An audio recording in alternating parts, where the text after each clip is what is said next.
तो दोस्तों, ये समय है दृष्टिकोण का और दृष्टिकोण के इस अंक में हम चर्चा करेंगे स्टालिनवादी और उनका फर्जीवाड़ा साझा न्यूनतम कार्यक्रम यानी कॉमन मिनिमम प्रोग्राम या सीएमपी। तो वर्कर्स सोशलिस्ट टीवी के लिए मैं आपके साथ हूँ राजेश त्यागी, आपका दोस्त, संघर्ष में आपका हमसफ़र, आपका साथी। हम लोग आज इस महत्वपूर्ण विषय पर चर्चा करने वाले हैं जो राजनीतिक दृष्टि से बहुत महत्वपूर्ण है। बहुत बार हमने टुकड़ों टुकड़ों में इस विषय पर चर्चा की है, लेकिन आज हम विशेष रूप से ये जो कार्यक्रम है, ये जो नारा है स्टालिनवादियों का, कॉमन मिनिमम प्रोग्राम, साझा न्यूनतम कार्यक्रम या सीएमपी, कॉमन मिनिमम प्रोग्राम, तो हम आज इस पर चर्चा करेंगे और हम समझने की कोशिश करेंगे कि कॉमन मिनिमम प्रोग्राम है क्या।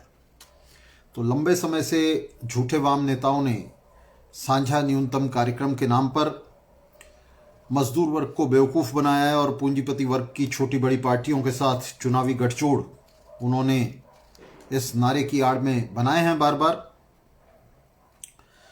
बार उन्होंने युवाओं को, मजदूरों को, मेहनतकश जनता को इस न्यूनतम कार्यक्रम के नाम पर इन दक्षिणपंथी गठजोड़ों के मातहत किया है। ऐसे गठजोड़ों के मातहत किया है जिन पर निश्चित रूप से और निरपवाद रूप से पूंजीपति वर्ग के प्रतिनिधियों का, उसके कारकुनों का, उसके दलालों, उसके एजेंटों का, उसके प्रतिनिधियों का एकमात्र एक छत्र आधिपत्य रहा है। उन पर उनकी तानाशाही रही है। तो उन मोर्चों के मातहत करते हुए युवाओं को, मजदूरों को, मेहनतकश जनता को इन नेताओं ने न्यूनतम साझा कार्यक्रम का बार बार नारा दिया है। और इन मोर्चों में इन नेताओं की अपनी स्थिति भी कुलियों और काहरों से बदतर नहीं है। और ये अगर ठीक से कहें तो इनका एक तरह का ये जो साझा न्यूनतम कार्यक्रम है, ये एक तरह का इनका कहार गीत है। जिस तरह से पालकी उठाते हुए कहार जो हैं वो गीत गाते हैं, उसी तरह से ये गीत गा रहे हैं साझा न्यूनतम कार्यक्रम। इस कुनीति ने, इस झूठे और फर्जी कार्यक्रम ने मेहनतकश जनता को, मजदूरों को, युवाओं को, छात्रों को और ठीक से कहा जाए तो समूचे वाम को दक्षिण पंथ की पूंछ से बांध दिया है और उसके चाकर में बदल कर रख दिया है। न्यूनतम कार्यक्रम पे के नाम पर इन झूठे वाम नेताओं ने सिर्फ दक्षिणपंथी नेताओं को, दक्षिणपंथी पार्टियों को, पूंजीवादी दक्षिणपंथी मोर्चों को, राजनीतिक मोर्चों को लगातार प्रमोट किया है। 1, 2, 4 साल नहीं, लगातार दशकों दशक प्रमोट किया है। पिछले 70 साल से, 7 दशकों से ये इसी तरह से इन दक्षिणपंथी पार्टियों, नेताओं और राजनीतिक मोर्चों को प्रमोट करते आ रहे हैं। मजदूरों, छात्रों को, मेहनतकश जनता को इन मोर्चों के मातहत करते आ रहे हैं, उनके चाकर बनाते आ रहे हैं। और ये नीति इनकी लगातार 1-2 दिन की नीति नहीं है, ये नीति दशकों दशक जारी रही है। स्टालिन और माओ के चेलों द्वारा प्रतिपादित ये साझा न्यूनतम कार्यक्रम वास्तव में भारत के बड़े पूंजीपतियों का कार्यक्रम है। इस कार्यक्रम का आंतर्य, इस कार्यक्रम की समझ, इस कार्यक्रम का सारा लब्बो-लुबाब इन पूंजीपतियों की, बड़े पूंजीपतियों की राजनीति है, अडानी अंबानी की राजनीति है। और ये हम सिर्फ कहने के लिए नहीं कह रहे हैं। आप अगर इस कार्यक्रम पर, इनके इस साझा न्यूनतम कार्यक्रम पर नजर डालेंगे तो इस कार्यक्रम का आंतर्य क्या है? इस कार्यक्रम का आंतर्य, या हम कहें कि उसके जो मुख्य बिंदु हैं वो क्या हैं? उनमें पहला बिंदु है बूर्जुआ संविधान की सुरक्षा। इस समय ये तमाम पार्टियां फांसीवाद का हवा दिखाकर और ऐसे दिखाकर के फांसीवाद संविधान के खिलाफ खड़ा है, जबकि फासीवाद ने संविधान को सीढ़ी के तौर पर इस्तेमाल किया है। फासीवाद ने इस संविधान को अपना पायदान बनाया है, अपनी सीढ़ी बनाया है, इस पर चढ़कर फासीवाद सत्ता में आया है। तो इस बूर्जुआ संविधान को इसकी संरक्षण के लिए, इसकी सुरक्षा के लिए, इसकी संरक्षणा के लिए ये जो झूठे वाम की पार्टियां हैं, इनके नेता ये मजदूरों का, किसानों का, छात्रों का आह्वान कर रहे हैं, युवाओं का आह्वान कर रहे हैं कि वे संविधान की सुरक्षा में डट जाएं, पूंजीपतियों के इस संविधान की सुरक्षा में डट जाएं। जो उनके संविधान है क्या? संविधान जो है ये पूंजीपतियों के शासन का घोषणा पत्र है, उसका राजनीतिक घोषणा पत्र है। कोई भी संविधान एक निश्चित सत्ता का, शासन का राजनीतिक घोषणा पत्र होता है। तो भारत का संविधान भी, बांग्लादेश का संविधान भी, अमेरिका का संविधान भी, ऑस्ट्रेलिया का संविधान भी, ये तमाम संविधान अपने अपने शासन और सत्ता के राजनीतिक घोषणा पत्र हैं। तो ये जो झूठे वाम नेता हैं, ये बजाय बूर्जुआजी के इस शासन का, उसकी सत्ता का, उसके इस घोषणा पत्र का विरोध करने के, युवाओं और मजदूरों को इस घोषणा पत्र के पीछे बांध रहे हैं, उससे जोड़ रहे हैं। वे कह रहे हैं कि संविधान की सुरक्षा में डट जाओ, संविधान को सुरक्षित करो, जबकि ये संविधान और कुछ नहीं है। ये संविधान पूंजीपतियों का तो घोषणा पत्र है ही, साथ में फासीवाद के लिए इसने सीढ़ी का भी काम किया है, आज भी कर रहा है, आज उसके लिए नकाब का काम कर रहा है। आप देख रहे हैं कि संविधान की जितनी भी संस्थाएं हैं,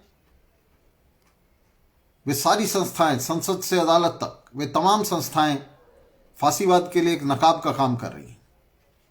और ये झूठे वाम नेता कह रहे हैं कि संविधान की सुरक्षा में डट जाओ, बजाय पूंजीपतियों के संवैधानिक जनतंत्र की खिलाफत करने के, बजाय संवैधानिक जनतंत्र का विरोध करने के, बजाय इसकी जगह एक समाजवादी जनतंत्र के लिए युवाओं और मजदूरों को, समाजवादी जनतंत्र की स्थापना के लिए युवाओं मजदूरों को ललकारने के, ये उल्टा कह रहे हैं, उल्टी दिशा में ये जहाज चला रहे हैं, उल्टी दिशा में इस रथ को खींच रहे हैं। इसलिए खींच रहे हैं ताकि ये क्रांति की तरफ ना बढ़ पाए। और ये उल्टी दिशा कौन सी है? ये उल्टी दिशा है कि संविधान की सुरक्षा में डट जाओ। तो ये इनके इस साझा न्यूनतम कार्यक्रम के जो मुख्य बिंदु हैं, उनमें से एक है संविधान की सुरक्षा। दूसरा बिंदु है बूर्जुआ लोकतंत्र की, पूंजीवादी लोकतंत्र की, खरबपतियों के इस लोकतंत्र की सुरक्षा। और यह लोकतंत्र क्या है? यह अडानी अंबानी की तानाशाही पर पड़ा हुआ पर्दा है। तो ये इस लोकतंत्र की सुरक्षा में डट गए हैं। ये कह रहे हैं कि इसको फाड़ो मत, लोकतंत्र के इस पर्दे को फाड़ो मत, रेशमी पर्दे को, बल्कि इसका महिमा मंडन करो और इसे बनाए रखो, इसकी सुरक्षा में डट जाओ। क्योंकि अगर ये पर्दा फट जाएगा तो इसके पीछे जो अडानी अंबानी की नंगी तानाशाही है, उनका जो फौलादी पंजा है इसके पीछे सत्ता का, वो बाहर आ जाएगा। और वो बाहर आ रहा है। फासीवाद ने और कुछ नहीं किया। फासीवाद ने इस लोकतंत्र के रेशमी पर्दे के पीछे ये जो अडानी अंबानी का फौलादी पंजा छिपा हुआ था, ये जो पूंजीवादी भेड़िया छिपा हुआ था इस रेशमी पर्दे के पीछे, तो फासीवाद जो है इस रेशमी पर्दे को हटा रहा है। वो कह रहा है कि हमें इस रेशमी पर्दे की कोई जरूरत नहीं है। ये जो झूठा वाम है, झूठे वाम नेता हैं, स्टालिन और माओ के चेले हैं, ये इस पर्दे को बनाए रखना चाहते हैं। मजदूर वर्ग का, सर्वहारा का, मेहनतकश जनता का, युवाओं का, छात्रों का कोई हित इस पर्दे को बनाए रखने में नहीं है। हम भी चाहते हैं कि पर्दा हट जाए, जल्दी से जल्दी इस पर्दे को उतार दिया जाए, ताकि हमारा सामना उस पंजे से हो जिसे शासक वर्ग फौलादी पंजा समझता है, ताकि हमें उसे तोड़ने का मौका मिले, ताकि हमें फासीवाद को दरड़ने का मौका मिले।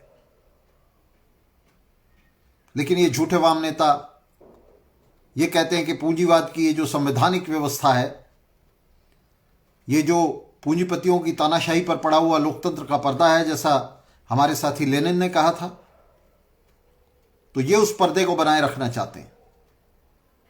और उस पर्दे को बनाए रखने के लिए ये ना सिर्फ संसद के बाहर ये आह्वान करते हैं मजदूरों किसानों का कि संविधान की सुरक्षा की जाए, बल्कि संसद के अंदर जाकर भी ये यही काम करते हैं। संसद और विधानसभाओं में भी ये लोकतंत्र बचाओ के लिए काम करते हैं। इनका जो केंद्रीय नारा है इन पार्टियों का, वो है संविधान बचाओ लोकतंत्र बचाओ।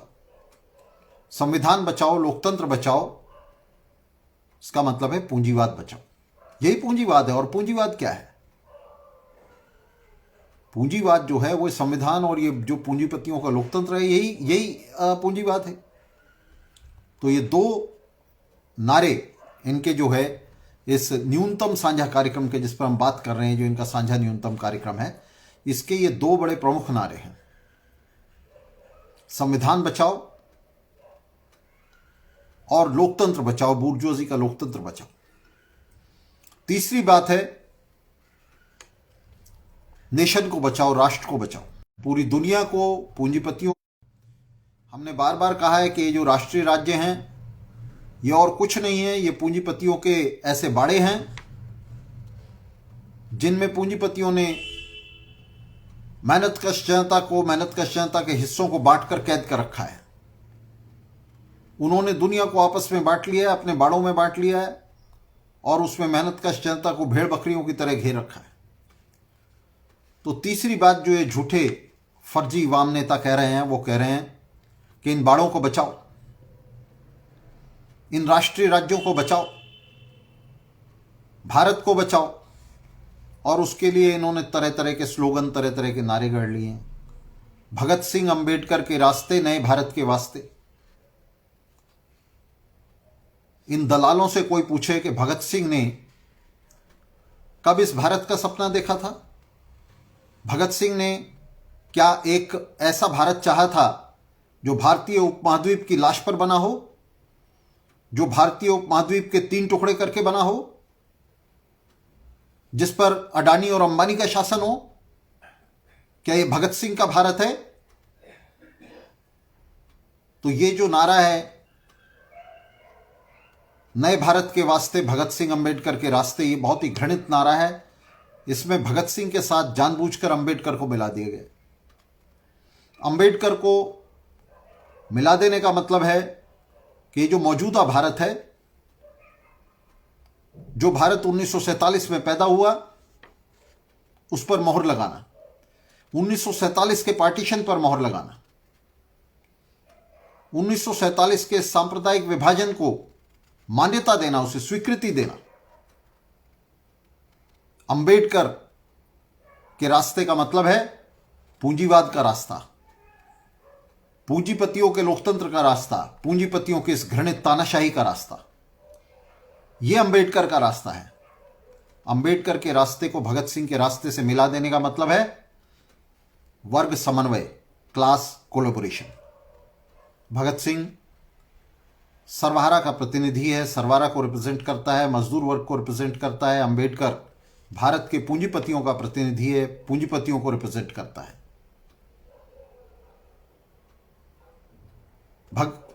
अंबेडकर पूंजीवाद का पक्का पक्षधर है, वो पूंजीपतियों की इस लोकतंत्र का पक्षधर है, जो वास्तव में पूंजीपतियों की तानाशाही के अलावा, उनकी छद्म तानाशाही के अलावा, उनकी विल्ड डिक्टेटरशिप के अलावा और कुछ नहीं है। भगत सिंह और अंबेडकर के रास्ते एक दूसरे के उलट हैं, लेकिन ये जो झूठे वाम नेता हैं, अभी हम इनकी भूमिका पर बात करेंगे कि ये इनकी भूमिका क्या है, जिसमें ये भगत सिंह और अंबेडकर को मिला रहे हैं, वर्ग समन्वय कर रहे हैं, वर्गों को आपस में मिला रहे हैं, दो विरोधी वर्गों को। भगत सिंह और अंबेडकर को मिलाने का मतलब है दो विरोधी वर्गों को आपस में मिला रहे हैं। और ये जो भगत सिंह और अंबेडकर को मिलाना है आपस में, इसी का जो रिफ्लेक्शन है, ये इस साझा न्यूनतम कार्यक्रम में आ रहा है। ये जो साझा न्यूनतम कार्यक्रम जिसकी बात कर रहे हैं, ये साझा न्यूनतम कार्यक्रम इसी का रिफ्लेक्शन है, इसी का प्रतिबिंब है। साझा न्यूनतम कार्यक्रम में भी ये लोग स्टालिन और माओ के ये चेले, स्टालिन और माओ की ही तरह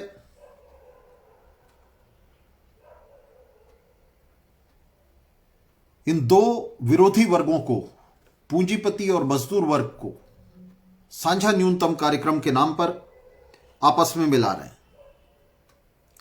दरअसल पूंजीपति वर्ग के इस कार्यक्रम को ही ये साझा न्यूनतम कार्यक्रम बता रहे हैं। ये जो पूंजीपति वर्ग का कार्यक्रम है, जिसकी अभी हमने चर्चा की, जिसके मुख्य बिंदु हैं संविधान की सुरक्षा, लोकतंत्र की सुरक्षा, पूंजीवादी राज्य की सुरक्षा, तो ये जो तीन बिंदु हैं इस पर खड़ा हुआ है इनका ये जो न्यूनतम कार्यक्रम है, साझा न्यूनतम कार्यक्रम है। ये वास्तव में अडानी अंबानी का, भारत के बड़े पूंजीपतियों का कार्यक्रम है। और इस कार्यक्रम को ढकने के लिए, इसके ऊपर जो है इसे धुंधला बनाने के लिए, अपनी साजिश को, इस षड्यंत्र को, ये इस न्यूनतम कार्यक्रम में और चीज़ें जोड़ देते हैं। कहीं कहते हैं कि नरेगा में मजदूरी दो, कहीं कहते हैं कि मजदूरों की मजदूरी बढ़ाओ, कहीं कहते हैं कि किसानों को फसल का दाम दो। वो सारी जो बिंदु हैं वो इसके साथ जोड़ देते हैं। लेकिन इनका इसका जो क्रक्स है, इसकी जो आत्मा है इनके साझे न्यूनतम कार्यक्रम की, वो ये तीन बिंदु हैं और इन्हें हमें स्पष्ट रूप से समझ लेना चाहिए। ये जो साझा न्यूनतम कार्यक्रम है दोस्तों, ये वास्तव में कोई कॉमन प्रोग्राम नहीं है, ये साझा कार्यक्रम नहीं है, बल्कि बिल्कुल सीधे सीधे ये बड़े पूंजीपतियों का कार्यक्रम है। पूंजीपतियों की पार्टी कांग्रेस और बीजेपी जैसी पार्टियां, वे सीधे सीधे यही चाहती हैं। जो भारत के पूंजीपति हैं वो क्या चाहते हैं? वो ये चाहते हैं कि उनका संवैधानिक राज्य जो है वो शांतिपूर्ण तरीके से कायम रहे। फांसीवाद को वो सिर्फ तब सामने लाते हैं जब उन्हें मजदूर वर्ग की तरफ से खतरा पैदा होता है, जब आर्थिक संकट पैदा होता है, राजनीतिक संकट पैदा होता है और उनका जो शासन है वो संकट में आने लगता है और उन्हें ये खतरा पैदा होता है कि कहीं मजदूर वर्ग इसके खिलाफ जो है, मेहनतकश जनता इसके खिलाफ उबल ना पड़े और इसे उठाकर ना फेंक दे, तब वे फांसीवाद को सामने लाते हैं। तो फांसीवाद जो है ये और कुछ नहीं है, ये पूंजी का, संकट में पड़ी हुई पूंजीपतियों का सामाजिक आंदोलन है, उनका आतंकी आंदोलन है। ये जो साझा न्यूनतम कार्यक्रम है, इससे मजदूर वर्ग के कार्यक्रम के रूप में पेश करते हुए, वाम के कार्यक्रम के रूप में पेश करते हुए, इसकी गलत प्रस्तुति करते हुए, झूठी प्रस्तुति करते हुए, ये जो झूठे वाम नेता हैं ये मजदूरों, किसानों को, मेहनतकशों को चकमा देते हैं, इसे उनके कार्यक्रम के तौर पर पेश करते हैं, जबकि ये कार्यक्रम वास्तव में मजदूरों, मेहनतकशों को पूंजीपति वर्ग के पीछे, उसकी सत्ता के पीछे, उसके लोकतंत्र के पीछे, उसके संविधान के पीछे, उसके राष्ट्र राज्य के पीछे बांधने का कार्यक्रम है, उसकी कड़ी है। तो इसे गलत तरीके से हमारे सामने प्रस्तुत करते हैं और इस तरह से प्रस्तुत करते हुए ये वर्ग संघर्ष को रोककर, वर्गों के बीच में संघर्ष को रोककर उसकी जगह वर्ग समन्वय को दे देते हैं। वर्ग संघर्ष को कैसे रोकते हैं? जब विरोधी पार्टियों के बीच में यह संघर्ष रुक जाता है, राजनीति का विभाजन वाम और दक्षिण के बीच में होने के बजाय वो झूठे मुद्दों पर होने लगता है। जैसे बिहार में हुआ कि लाल झंडे की जो पार्टियां हैं वे हरे झंडे की शरण में पहुंची, तिरंगे की शरण में पहुंच गई। इन सीआरओ ने वहां राष्ट्रीय जनता दल और कांग्रेस के साथ मोर्चा बना लिया बिहार में और वाम और दक्षिण को मिला दिया, उसकी वोटों को मिला दिया, उसके समर्थकों को मिला दिया, उनके बीच में एक समन्वय बना दिया और इस तरह से इन्होंने वहां वाम की जो स्वतंत्रता थी उसको नष्ट कर दिया। और ये जो वर्ग संघर्ष होना था चुनाव में जो क्लास स्ट्रगल होना था, राइट वर्सेस लेफ्ट होना था, उसको रोककर राइट प्लस लेफ्ट कर दिया। राइट वर्सेस लेफ्ट के बजाय राइट प्लस लेफ्ट कर दिया। तो इनका जो रोल है, इनकी जो भूमिका है, हम यहां बिल्कुल ये नहीं कह रहे कि इन्होंने कोई गलत नीति ले ली है या ये अपनी नीति से फिसल गए हैं या ये कोई डेविएशन है। ये डेविएशन नहीं है। पिछले 70 सालों से इन नेताओं की, इन पार्टियों की, इन झूठी वाम पार्टियों की ये भूमिका रही है, ये रोल रहा है इनका कि इन्होंने राइट और लेफ्ट को मिलाया है और ठीक से कहें तो लेफ्ट को राइट के पीछे बांधा है। ऐसा कोई मोर्चा पिछले 70 साल में नहीं बना जिसमें राइट को लेफ्ट के पीछे बांधा गया हो। और पूंजीपति वर्ग की जो पार्टियां हैं, उनके जो नेता हैं, वे इस मामले में बहुत वर्ग सचेत हैं, क्लास कॉन्शियस हैं। वे किसी भी ऐसे मोर्चे में कभी शामिल नहीं हो सकते जिस पर मजदूर वर्ग का नियंत्रण हो, मजदूर वर्ग के प्रतिनिधियों का नियंत्रण हो, उनका आधिपत्य हो, उनका दबदबा हो। वे कभी किसी ऐसे मोर्चे में शामिल नहीं होंगे। आज तक दुनिया में पूंजीपति वर्ग की कोई भी पार्टी किसी भी ऐसे मोर्चे में शामिल नहीं हुई जिस पर मजदूर वर्ग का दबदबा हो। और मजदूर वर्ग का यह दबदबा बन नहीं सकता, मजदूर वर्ग के दबदबे वाला कोई मोर्चा बन नहीं सकता जब तक मजदूर वर्ग को, मेहनत कश जनता को, युवाओं को, छात्रों को दक्षिणपंथी मोर्चों के पीछे बांधा जाता रहेगा। जब तक वे दक्षिणपंथी राजनीति से, दक्षिणपंथी मोर्चों से अपने आप को पूरी तरह से अलग नहीं करते, अपने उन नेताओं के खिलाफ विद्रोह नहीं करते जो उन्हें दक्षिणपंथी मोर्चों से बांध रहे हैं, तब तक वाम के दबदबे वाला मोर्चा, ऐसा मोर्चा जिसमें वाम की शक्तियां शामिल हों, जिसमें मजदूर शामिल हों, जिसमें किसान शामिल हों, जिसमें शहरी गरीब, देहात के गरीब और तमाम मेहनत कश जनता के हिस्से शामिल हों, ऐसा मोर्चा बन नहीं सकता। इस मोर्चे के बनने की जो पूर्व शर्त है, पहली शर्त है, वो ये है कि वाम की ताकतें दक्षिण पंथ से अपने आप को पूरी तरह से अलग करें, दक्षिण मार्ग को छोड़ें, वाम मार्ग का अनुसरण करें, वाम की तरफ मुंह करें, क्रांति की तरफ मुंह करें। लेकिन ये जो झूठे नेता हैं, फर्जी नेता हैं, ये इस काम को कभी भी संपन्न नहीं होने देंगे और संपन्न नहीं होने दे रहे हैं। अभी मैंने आपको बिहार का उदाहरण दिया, तो बिहार में इन्होंने किस तरह से इस वाम लामबंदी को, लेफ्ट की इस लामबंदी को पूरी तरह से बनने से पहले नष्ट कर दिया, उसको पहले ही राष्ट्रीय जनता दल और कांग्रेस के पीछे बांध दिया। तो दरअसल साथियों, ये जो पार्टियां हैं स्टालिनवादियों और माओवादियों के नेतृत्व वाली, ये सर्वहारा पार्टी नहीं है। सर्वहारा पार्टी हो, अगर ये मजदूर वर्ग की पार्टी हो, मजदूर वर्ग के हितों को, उसकी राजनीति को अभिव्यक्त करती हो, तो इनका कभी भी मोर्चा बुर्जुआ पार्टियों के साथ नहीं बन सकता, पूंजीवादी पार्टियों के साथ नहीं बन सकता। ये पार्टियां वास्तव में निम्न पूंजीवादी पार्टी हैं। इनकी विचारधारा, इनका कार्यक्रम, इनके नेता, इनकी बनतर, सब कुछ निम्न पूंजीवादी है। और इसीलिए निम्न पूंजीवादी होने के नाते ये बड़े पूंजीपतियों का, उनकी पार्टियों का पिछवाड़ा है। इन्हें उनकी पालकी ढोते, उनकी खड़ाऊं उठाते, उनके जूते झाड़ते, उनके तलवे सहलाते इन्हें कोई शर्म नहीं है।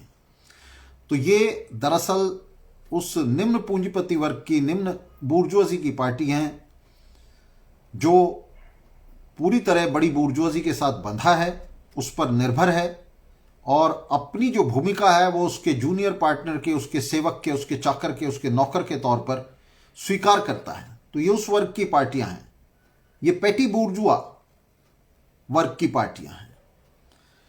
तो इन पार्टियों ने लगातार मजदूरों और किसानों को धोखा देकर, लाल झंडा उठाकर अपने हाथ में, इन पेटी बूर्जुआ पार्टियों ने उन्हें धोखा देने की कोशिश की है और उन्हें बूर्जुआजी के पीछे बांधने की कोशिश की है। साथियों, पूंजीपति वर्ग मजदूर वर्ग का वर्ग शत्रु है। वर्ग शत्रु का मतलब है उसका क्लास एनिमी है, और ये एनिमिटी, ये जीवन और मौत की लड़ाई है। ये जो वर्ग संघर्ष है ये मजाक नहीं है, ये चुनावी संघर्ष नहीं है, चुनावी संघर्ष भर नहीं है। ये चुनाव वर्ग संघर्ष का अखाड़ा है, लेकिन वर्ग संघर्ष चुनावी संघर्ष ही नहीं है। वर्ग संघर्ष जीवन मृत्यु का संघर्ष है, दो वर्गों के बीच में। मजदूर वर्ग का ऐतिहासिक ध्येय पूंजीपति वर्ग को खत्म कर देना है, उसे नष्ट कर देना है, और पूंजीपति वर्ग का जो ध्येय है वो मजदूर वर्ग को दबाए रखना, उसके श्रम की लूट करना है। तो ये जो दोनों वर्ग हैं, इनके जो हित हैं, इनकी जो राजनीति है, वो एक दूसरे के बिल्कुल उलट है। इनके बीच में ये दोनों वर्ग जो हैं, हमारे वक्त में, इस वक्त में जो अति परिपक्व पूंजीवाद का, साम्राज्यवाद का वक्त है, इसमें ये दोनों वर्ग एक दूसरे से पूरी तरह से होस्टाइल, एक दूसरे से शत्रुतापूर्ण वर्ग हैं। ये 1 इंच भी एक साथ नहीं चल सकते, और इसलिए इनके साथ कोई भी कार्यक्रम साझा नहीं हो सकता, आंशिक कार्यक्रम भी नहीं, न्यूनतम कार्यक्रम भी नहीं। तो इसलिए साझे न्यूनतम कार्यक्रम का कोई प्रश्न ही पैदा नहीं होता बुर्जुआ पार्टियों के साथ, पूंजीवादी पार्टियों के साथ। और अगर ये साझा न्यूनतम कार्यक्रम लिया जाता है, अगर इसके आधार पर मोर्चे बनाए जाते हैं, तो उसका मतलब यह है कि ये मोर्चे बनाने वाली पार्टियां जो हैं, ये पूंजीवाद की पार्टियां हैं, ये निम्न पूंजीवाद की पार्टियां हैं, जो बड़े पूंजीपति वर्ग की पार्टियों की चाकरी करने के लिए तैयार हैं। ये मजदूर वर्ग की पार्टियां नहीं हैं। इन्होंने लाल झंडे झूठ मूठ उठाए हुए हैं। ये जो तमाम आपके नेता हैं, सीताराम येचुरी, प्रकाश करात, दीपंकर भट्टाचार्य, डी राजा, और ये तमाम नेता जो हैं, जो स्टालिनवादी पार्टियों के शीर्ष पर बैठे हुए हैं, स्टालिनवादी और माओवादी पार्टियों के, ये वास्तव में मजदूर वर्ग के नेता नहीं हैं। मजदूरों को, मेहनतकशों को धोखा दे रहे हैं। ये पैटी बुर्जुआजी के नेता हैं, जिनका काम बुर्जुआजी की दुम पर बैठना है, उसके जूते झाड़ना है, उसके लिए दरियां झाड़ना है, उसके पोस्टर चिपकाना है। तो ये उसके चाकरों की सेना है, उसके नौकरों की सेना है। आपने अभी देखा किस तरह से राष्ट्रीय जनता दल के दफ्तर में जो प्रेस कॉन्फ्रेंस थी, उसमें किस तरह से सीपीआई, सीपीएम और सीपीआईएम लिबरेशन के नेता वहाँ हरी वर्दियाँ पहन करके उस मीटिंग में गए, और किस तरह से उनके बीच में चाकरों की भूमिका में, उनके जूनियर पार्टनर की भूमिका में वहाँ बैठे हैं। और पूरे इस इलेक्शन कैंपेन में राष्ट्रीय जनता दल के नेताओं का महिमा मंडन करने के अलावा तेजस्वी को एक तेजस्वी नेता के तौर पर, तेजस्वी यादव को एक जन नेता के तौर पर प्रस्तुत करने के सिवा इन्होंने और कुछ नहीं किया। ये संघर्ष की बात करते हैं, ये पूंजीवाद के खिलाफ संघर्ष की बात करते हैं, सामंतवाद के खिलाफ संघर्ष की बात करते हैं। लेकिन मैं आपसे पूछना चाहता हूं कि बिहार में पूंजीवाद और सामंतवाद का प्रतिनिधि कौन है? निश्चित रूप से लालू यादव, तेजस्वी यादव उसके प्रतिनिधियों में से एक है। अगर वे एकल प्रतिनिधि नहीं हैं, अगर मान लीजिए नीतीश कुमार भी उसके प्रतिनिधि हैं, तो लालू यादव और तेजस्वी यादव भी उसके प्रतिनिधि हैं। तो आप एक तरफ तो ये दावा कर रहे हैं कि हम बिहार में सामंतवाद से संघर्ष कर रहे हैं, हम पूंजीवाद से संघर्ष कर रहे हैं, और दूसरी तरफ आप जो पूंजीवाद के, सामंतवाद के खुले प्रतिनिधि हैं, खुले प्रतिनिधि हैं उनकी सत्ता के, जिन पर पूंजीपति वर्ग भरोसा करता है, जो उसकी पार्टियां हैं, जो जो जो वकालत करती हैं इस लोकतंत्र की। लोकतंत्र ही पूंजीवाद है। ये जो पूंजीवादी लोकतंत्र है, ये पूंजीवाद का ही स्तंभ है। जो इसकी वकालत करती हैं, आप उन पार्टियों के साथ चिपके, और आप खुद उसी पूंजीवादी लोकतंत्र के वकील बन गए हैं, उसकी वकालत कर रहे हैं। तो आप पूंजीवाद या सामंतवाद के खिलाफ संघर्ष नहीं कर रहे हैं, बल्कि उसकी सेवा कर रहे हैं, उसकी चाकरी कर रहे हैं, उसकी झल्ली ढो रहे हैं बिहार में। तो ये बहुत महत्वपूर्ण है साथियों, और इसे समझना भी बहुत महत्वपूर्ण है। मैं आपको यहां बता दूं कि जब ये न्यूनतम कार्यक्रम की बात करते हैं, तो ऐसा लगता है जैसे न्यूनतम कार्यक्रम पर अमल करके कोई 2-4 इंच हम आगे बढ़ जाएंगे। ये पूरी तरह से झूठ है। सर्वहारा का कार्यक्रम हमारे दौर में वास्तव में न्यूनतम और अधिकतम में बटा हुआ है ही नहीं। सर्वहारा का कार्यक्रम, क्रांति का कार्यक्रम, वाम का कार्यक्रम संक्रमणकालीन कार्यक्रम है, ट्रांजिशनल प्रोग्राम है। जो लोगों की आज की मांगों से शुरू होता है, मसलन रोजगार की मांग से शुरू होता है और वो सीधा आगे बढ़ता हुआ क्रांति की मांग तक जाकर जुड़ता है। अगर इस रोजगार की मांग और क्रांति की मांग के बीच में एक पुल है, उनके बीच में कोई संबंध है, मौजूद है, तो किसी भी हालत में राष्ट्रीय जनता दल और कांग्रेस के साथ समझौता नहीं किया जा सकता। दरअसल झूठे वाम के नेता इस पुल को तोड़ देते हैं, इसको काट देते हैं, इसको उड़ा देते हैं बम से, और वे इस प्रोग्राम को, इस कार्यक्रम को, क्रांति के कार्यक्रम को न्यूनतम और अधिकतम दो हिस्सों में बांट देते हैं, फर्जी रूप से, झूठ मूठ। हमारे वक्त में, साम्राज्यवाद के इस दौर में, इस तरह का कोई भी कार्यक्रम न्यूनतम और अधिकतम में बटा हुआ नहीं है मजदूर वर्ग का। ये जनवादी और समाजवादी दो कार्यक्रमों में नहीं बटा हुआ है, ये एक ही कार्यक्रम है जिसके ये दो पहलू हैं। जैसे सिक्के के दो पहलू होते हैं, उसी तरह से हमारे वक्त में क्रांति के दो पहलू हैं। यही क्रांति एक तरफ जनवादी है और दूसरी तरफ समाजवादी है। लेकिन और ये इसलिए ये हमारे वक्त में जो क्रांति है, ये पुराने यूरोप की क्रांतियों से अलग, दो चरण की क्रांतियों से अलग, एक अनवरत सतत क्रांति है, परमानेंट रिवॉल्यूशन है। इसमें जनवादी और समाजवादी, न्यूनतम और अधिकतम, ये दो कार्यक्रम नहीं है सरवारा की, उसके एक ही संक्रमणकालीन कार्यक्रम है। लेकिन ये पार्टियां जो निम्न बूर्जुआ पार्टियां हैं, स्टालिन और माओ की पार्टियां हैं, ये क्रांति को भी दो हिस्सों में बांटकर देखती हैं। ये अभी इस सपने में है, इस ख्वाब में है, इस भ्रम में है कि भारत में समाजवादी क्रांति से पहले कोई जनवादी क्रांति होगी, और इनके हिसाब से तो वो जनवादी क्रांति चल रही है। जो बिहार में जो ये कुकर्म करके आए हैं, जो अपराध करके आए हैं तेजस्वी की गोद में बैठ करके, तो ये इनके हिसाब से जनवादी क्रांति का हिस्सा है। इनकी जनवादी क्रांति जो है वो जारी है।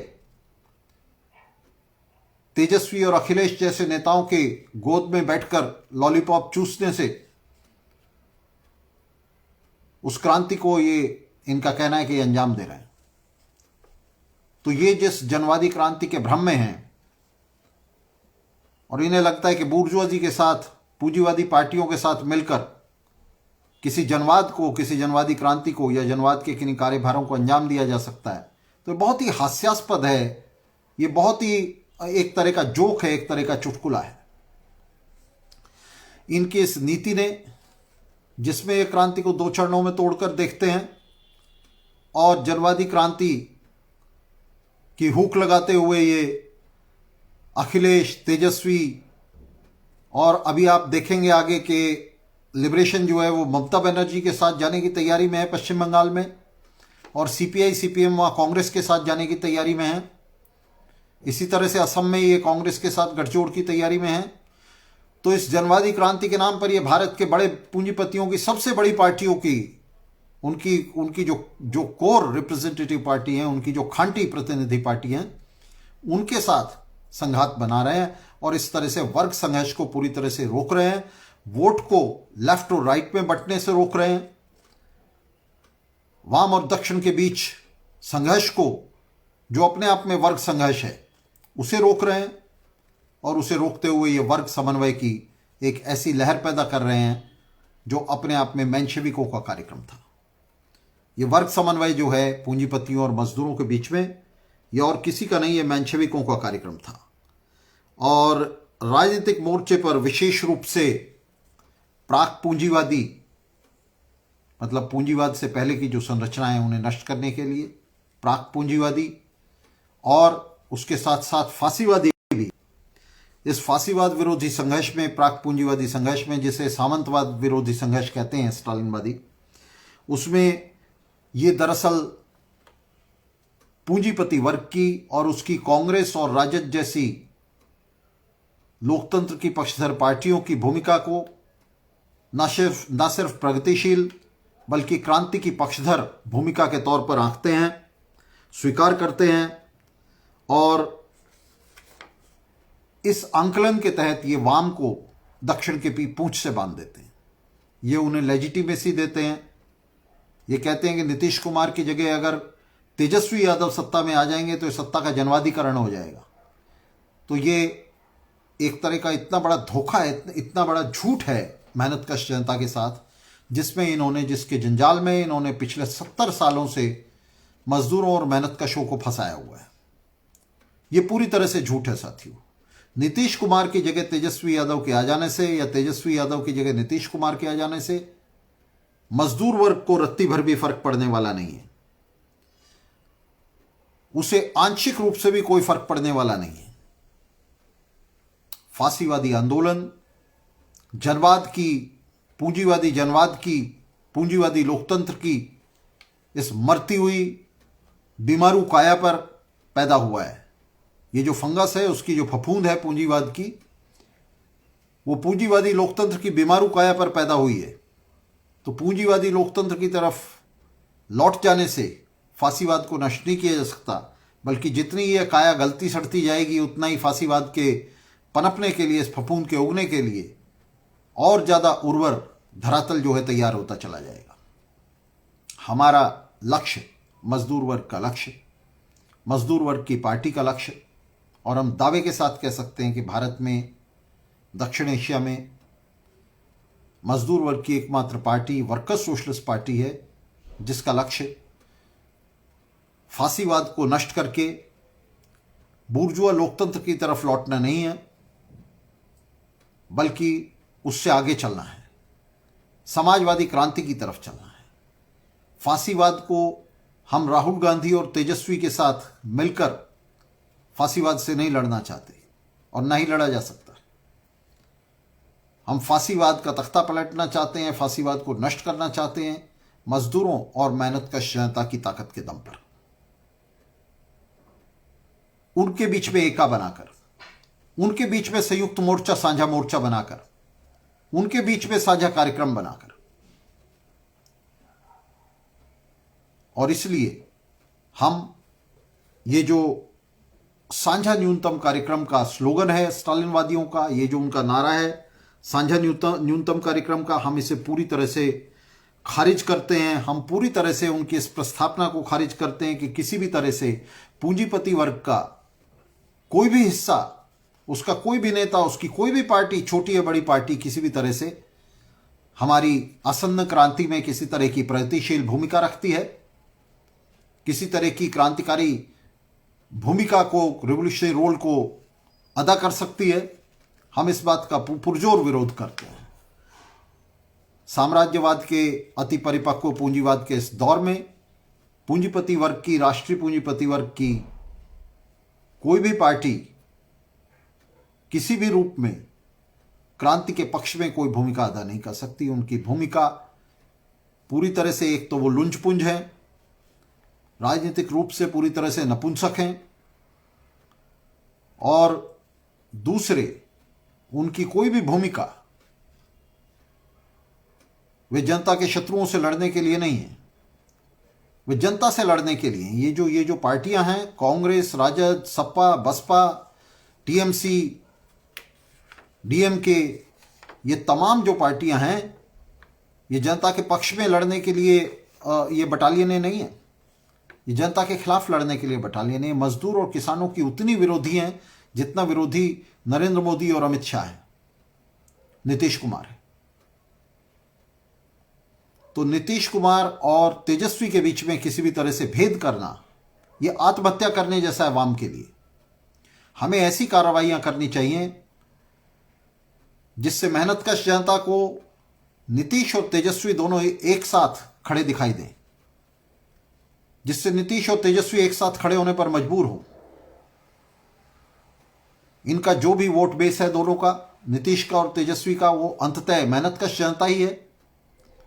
तो मेहनतकश जनता को जो ही ये दिखाई देगा कि ये सारे लुटेरे जो हैं ये एक तरफ हो गए हैं, दक्षिण एक तरफ हो गया और वाम एक तरफ हो गया है, तो वाम के लिए वो सुनहरा दिन होगा। वाम के लिए वो एक नई शुरुआत होगी, वो क्रांति की शुरुआत होगी। तेजस्वी और नीतीश के एक साथ आ जाने से क्रांति का नुकसान नहीं होगा, बल्कि क्रांति का बहुत बड़ा फायदा होगा। हमें राजनीति को, चुनाव को वर्ग संघर्ष से अलग करके नहीं देखना है, उसे वर्ग संघर्ष के हिस्से के तौर पर देखना है। और अगर इस चुनाव में, इस राजनीति में किसी तरह का वर्ग समन्वय होता है तो वो सरवारा के लिए बेहद घातक है। इसलिए पूंजीवादी पार्टियों के साथ, किसी भी पूंजीवादी पार्टी के साथ किसी भी स्थिति में संघात बनाना, मोर्चे बनाना, ये क्रांति की पीठ में छुरा भोंकना है और सरवारा के लिए ये आत्महत्या जैसा है। तो हम निश्चित रूप से समझते हैं कि सरवारा ये आत्महत्या नहीं करेगा। युवा और मजदूर जल्दी अपने वर्ग हितों के लिए सचेत होंगे, इन घृणित नेताओं से अपना पीछा छुड़ाएंगे, इनके खिलाफ पार्टियों के अंदर, दफ्तरों के अंदर, सब जगह विद्रोह करेंगे। और ये जो चंद सीटों के पीछे, मुट्ठी भर सीटों के पीछे जीभ लपलपाने वाले पशु हैं, इन्हें वाम शिविर से बाहर निकालने की जिम्मेदारी ये युवा साथियों पर है। युवा साथियों पर यह जिम्मेदारी है कि वे वाम आंदोलन को एक नई दिशा दें, उसे एक नई दिशा की तरफ ले जाएं। और ये जो राजनीति है स्टालिनवादियों और माओवादियों की, जिसमें वे 2 चरण की क्रांति के सपने देखते हैं, जनवादी क्रांति के बहाने वे कांग्रेस और राजद जैसी पार्टियों के साथ, टीएमसी जैसी पार्टियों के साथ, एसपी और बीएसपी के साथ मोर्चे बनाते हैं। सरवारा की तानाशाही की जगह वे 4 वर्गों के ब्लॉक की बात करते हैं, जिसमें वे मजदूर वर्ग के साथ साथ पूंजीपति वर्ग को भी शामिल करते हैं। राष्ट्रीय पूंजीपति वर्ग को कहते हैं कि वो साम्राज्यवाद के खिलाफ जो है हमारा साथी है। तो ये बहुत बड़ा झूठ है, ये बकवास है, बिल्कुल ये झक है। आपका जो राष्ट्रीय पूंजीपति वर्ग है वो किसी भी तरह से आपका साथी नहीं है, वो आपके खिलाफ है। छोटा छोटा पूंजीपति भी, जो छोटे छोटे पूंजी के मालिक हैं, वे भी आरएसएस जैसी पार्टियों का बुलवर्क है। उनका एक हिस्सा क्रांति के साथ आएगा, लेकिन वो तब आएगा जब मजदूर किसानों का जबरदस्त दबाव बनेगा राजनीति में, और वो तब बनेगा जब मजदूर वर्ग को धुरी बनाकर हम वाम ब्लॉक का निर्माण करेंगे। वाम ब्लॉक वाम पार्टियों का ब्लॉक नहीं है, ये उस तरह का वाम मोर्चा नहीं जैसा वेस्ट बंगाल में बना हुआ है, जिसकी अनुशंसा हम कर रहे हैं। वाम ब्लॉक का मतलब है मजदूरों, मेहनतकशों, किसानों, छात्रों, युवाओं का ब्लॉक, पूंजीपतियों और जमींदारों की सत्ता के खिलाफ ब्लॉक। लेकिन ये तब बनेगा जब हम दक्षिण पथ के, इन दक्षिण मार्गियों के खिलाफ, इन मध्य मार्गियों के खिलाफ विद्रोह करेंगे। और ये विद्रोह आप संसद में नहीं कर सकते, इस विद्रोह को आप राष्ट्रपति भवन में नहीं ले जा सकते। अभी ये विद्रोह सबसे पहले आपको अपने दफ्तरों में करना होगा, अपनी पार्टियों के अंदर करना होगा, अपने छात्र और युवा संगठनों में करना होगा, मजदूर संगठनों में करना होगा। वहां से इन जलील नेताओं को, जिन्होंने पिछले 70 साल से पूंजीवादी पार्टियों के पीछे, पूंजीवादी नेताओं के पीछे आपको बांध रखा है, आपको उनका गुलाम बना रखा है, और ये खुद भी गुलाम बने हुए हैं, खुद भी कुलियों और काहरों की भूमिका उनके लिए निभा रहे हैं। तो इन नेताओं से आपको पूरी तरह से संबंध विच्छेद करना होगा, अपने आप को अलग करना होगा। और अगर आप अपने आप को इनसे अलग नहीं कर पाते हैं तो ये बात बिल्कुल निश्चित है कि आप किसी भी तरह से तब पूंजीवाद से नहीं लड़ सकते। आप तब पूंजीवाद का कुछ भी नहीं बिगाड़ सकते, आप फांसीवाद का कुछ भी नहीं बिगाड़ सकते। तो ये एक संघर्ष है, और ये संघर्ष, हम ये जो कार्यक्रम यहाँ करते हैं, ये साधारण टीवी की तरह, ये जी टीवी और एनडीटीवी की तरह ये खबरें बेचने का कार्यक्रम नहीं है। यहाँ हम क्लैरिफिकेशन करते हैं, यहाँ हम जिन मुद्दों पर बात करते हैं साथियों के, हम पूरी तरह से इसमें उनके बीच में स्पष्टीकरण करते हैं, ताकि राजनीति में जो धुंध है वो पूरी तरह छट जाए, जिस धुंध को बनाया गया है उसका धुंधल का छट जाए, और साथियों को पूरी तरह से ये राजनीति समझ आ जाए, ताकि वर्ग संघर्ष का जो कैनवस है, क्लास स्ट्रगल का जो कैनवस है, वो एकदम स्पष्ट हो जाए। जहां ये कैनवस स्पष्ट हुआ, पूंजीपति वर्ग जो और उसकी सत्ता जो है फूंक मारते ही उड़ जाएगी, पलक झपकते ही उड़ जाएगी, ढह जाएगी। तो हमारे सामने जो चुनौती है, हमारे सामने जो चैलेंज है, वो चैलेंज यही है कि हम वर्ग समन्वय के खिलाफ लड़ें, हर जगह लड़ें जहां भी वर्गों को मिलाया जा रहा है। क्योंकि वर्गों को मिलाने का मतलब क्या है? देखिए साथियों, आज बूर्जुआजी जो है वो सत्ता में है, सारे आर्थिक सामाजिक स्रोत सब बूर्जुआजी के हाथ में है। तो जहां भी सरवारा पार्टियां बूर्जुआजी के साथ मोर्चा बनाएंगी, चाहे उसकी बड़ी पार्टी हो या छोटी पार्टी हो, उस मोर्चे पर दबदबा, उस पर आधिपत्य अपने आप ही पूंजीपति वर्ग का कायम हो जाएगा। उनके पास, आप अगर उनकी पार्टियों के साथ मोर्चे बनाएंगे, उनके पास पैसा है, दौलत है, उनके पास शानदार दफ्तर हैं, गाड़ियां हैं, तो अगर आप उनके साथ मिलकर के चुनाव लड़ेंगे तो निश्चित रूप से आप उनके आधिपत्य में चुनाव लड़ेंगे। जैसा भी बिहार में हमने देखा, बिहार में हमने स्पष्ट रूप से देखा कि जो प्रेस कॉन्फ्रेंस हुई वो राष्ट्रीय जनता दल के दफ्तर में हुई। क्यों हुई? क्योंकि उन्हीं के पास है ये सारे साधन। तो जहां भी बूर्जुआ पार्टियों और सरवारा पार्टियों का गठबंधन होगा, जहां भी उनका गठजोड़ होगा, उस गठजोड़ पर निश्चित रूप से पूंजीपति वर्ग का नियंत्रण होगा। तो पूंजीपति वर्ग के नियंत्रण को तोड़ने के लिए, उससे बाहर निकलने के लिए सबसे पहली जो जरूरत है वो ये है कि हमारा जो अग्रदल है, जो मजदूर वर्ग की पार्टी है, वो पूंजीवादी पार्टियों के साथ, उसके नेताओं के साथ किसी भी तरह का संबंध ना रखे सिवा शत्रुता के। हमारे और पूंजीवादी पार्टियों के बीच में एकमात्र जो संबंध हो सकता है वो शत्रुता का संबंध हो सकता है, वो वर्ग शत्रुता है, वर्गों के बीच की शत्रुता है, जिसका समाधान, जिस शत्रुता का समाधान सिर्फ क्रांति में निकल सकता है और किसी तरह नहीं निकल सकता। ये प्रश्न, ये जो वर्ग शत्रुता का प्रश्न है, वर्ग संघर्ष का प्रश्न है, ये क्रांति में हल होगा, ये चुनाव में नहीं हल हो सकता। चुनाव में ये जो संघात हैं, ये तो क्रांति को पीछे धकेल रहे हैं। क्रांति को ये जो 70 साल पीछे धकेल दिया गया है, ये जो 47 में सत्ता हमारे हाथ में आनी थी, मजदूर वर्ग के हाथ में आनी थी, कम्युनिस्टों के हाथ में आनी थी, ये सत्ता पूंजीपति वर्ग के हाथ में चली गई इनकी गद्दारी से। 1942 में इन्होंने जो ब्रिटिश सरकार के साथ मिलकर गद्दारी की, स्टालिन ने जो ब्रिटेन और फ्रांस के साथ मिलकर गद्दारी की, उस गद्दारी की वजह से, उस घात की वजह से सत्ता जो है ये पूंजीपति वर्ग के हाथ में चली गई, नेहरू और गांधी के हाथ में चली गई। वरना ये कम्युनिस्टों के हाथ में होती, क्रांति होती और मजदूर सरवारा जो है वो सत्ता में आया होता और भारतीय उपमहाद्वीप का विभाजन नहीं होता था। इस पूरे महाद्वीप पर, उपमहाद्वीप पर सरवारा का शासन होता, जिस तरह से भगत सिंह ने सोचा था। तब अंबेडकर कहीं दिखाई नहीं देता, अंबेडकर का कोई रास्ता तो दूर, उसका नामो निशान भी नहीं होता, गांधी और नेहरू का नामो निशान नहीं होता है।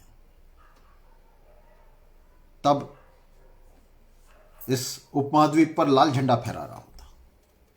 तो उसका सर्वनाश करने में इस वर्ग समन्वयवादी नीति का हाथ था, उस घात में, 1942 के घात में, और वो घात पर घात आगे चलता जा रहा है। हर चुनाव में घात होता है, हर चुनाव में वर्ग समन्वय होता है, हर चुनाव में मजदूर पार्टियों को, पूंजीवादी पार्टियों को पीछे बांध दिया जाता है।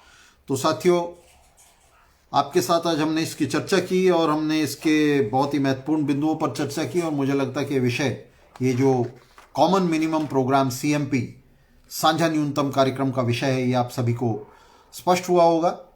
ये स्पष्टीकरण ही हमारे इस टीवी का मुख्य मकसद है, जिस मकसद के लिए हमने ये वर्कर सोशलिस्ट टीवी खड़ा किया है, इसको चलाया है। तो इन स्पष्टीकरणों के साथ मैं समझता हूं कि आपको हम एक तरह से सशस्त्र कर रहे हैं, हथियारबंद कर रहे हैं। आपको हथियारबंद कर रहे हैं कि आप एक सैनिक के तौर पर, एक योद्धा के तौर पर मैदान में उतरें, लड़ाई छेड़ें। और ये मैं आपको कहना चाहता हूं कि जो लड़ाई है, ये जोश की कम, होश की ज़्यादा है। यहां हम तभी बढ़िया योद्धा बन पाएंगे जब हम चीज़ों को बेहतर तरीके से और ज़्यादा स्पष्टता के साथ उनको समझ लेंगे, पूरी स्पष्टता के साथ उनको समझ लेंगे। तो ये बहुत सारी बातें जो कही जाती हैं, मैं आपको कहना चाहता हूं साथियों, जिस तरह के मोर्चे ये बना रहे हैं, जैसा बिहार में अभी बनाया, तो ये तो नीतीश कुमार की मजाक उड़ाते हैं कहकर के डबल इंजन की सरकार है। हम इनको कहते हैं कि डबल इंजन के मोर्चे हैं, जिसमें एक इंजन जो है वो दक्षिणी दिशा में खींच रहा है और एक उत्तरी दिशा में खींच रहा है। जिस तरह का मोर्चा ये बनाना चाहते हैं, तो उस तरह का मोर्चा ऐसे बनेगा, जिसका मतलब ये नहीं, ये तो उसके गुलाम हैं, ये तो तेजस्वी यादव के गुलाम हैं, ये नेता दूसरी दिशा में नहीं खींच रहे।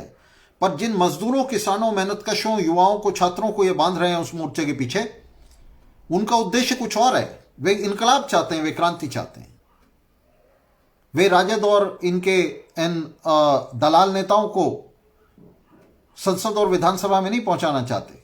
उन्हें कुछ नहीं लेना इन संसद और विधानसभा से। उनके सामने स्थिति बिल्कुल स्पष्ट है कि संसद और विधानसभा है, ये पूरा जो बूर्जुआजी का शासन तंत्र है, ये पूरी तरह से मजदूरों मेहनतकशों के खिलाफ खड़ा हुआ है। उनके सामने स्पष्ट है ये स्थिति। वे इनकलाब चाहते हैं। और ये जो नेता हैं, ये जो तेजस्वी यादव जैसे नेता हैं, ये जो कांग्रेस के नेता हैं, ये जो सीपीआई, सीपीएम और लिबरेशन के नेता हैं, ये उल्टी दिशा में इस मोर्चे को खींच रहे हैं। ये विधानसभा की तरफ खींच रहे हैं। इनको विधानसभा में सीटें चाहिए, इनको सत्ता चाहिए, इनको पूंजीपतियों की दलाली करनी है वहां जाकर के। पिछले 5 साल में ये कहते हैं कि हम फांसीवाद से लड़ रहे हैं। साथियों, बिहार में पिछले 5 साल में फांसीवाद के खिलाफ एक भी कार्रवाई नहीं हुई। एक भी मोर्चा फांसीवाद के खिलाफ कहीं लगा हो पूरे बिहार में तो आप मुझे बता दें। तो इन्होंने कभी फांसीवाद के खिलाफ कोई सैनिक मोर्चा नहीं बनाया, कोई मोर्चा नहीं खोला।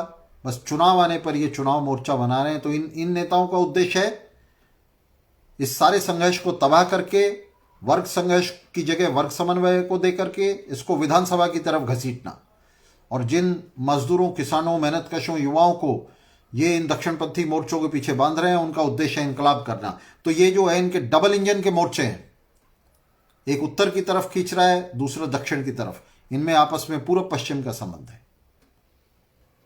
तो ये मोर्चे नहीं चल सकते। इन मोर्चों के जरिए युवाओं, मजदूरों को उल्लू बनाकर ये सीटें जरूर जीत सकते हैं, सीटों पर हाथ साफ कर सकते हैं विधानसभाओं में, संसद में।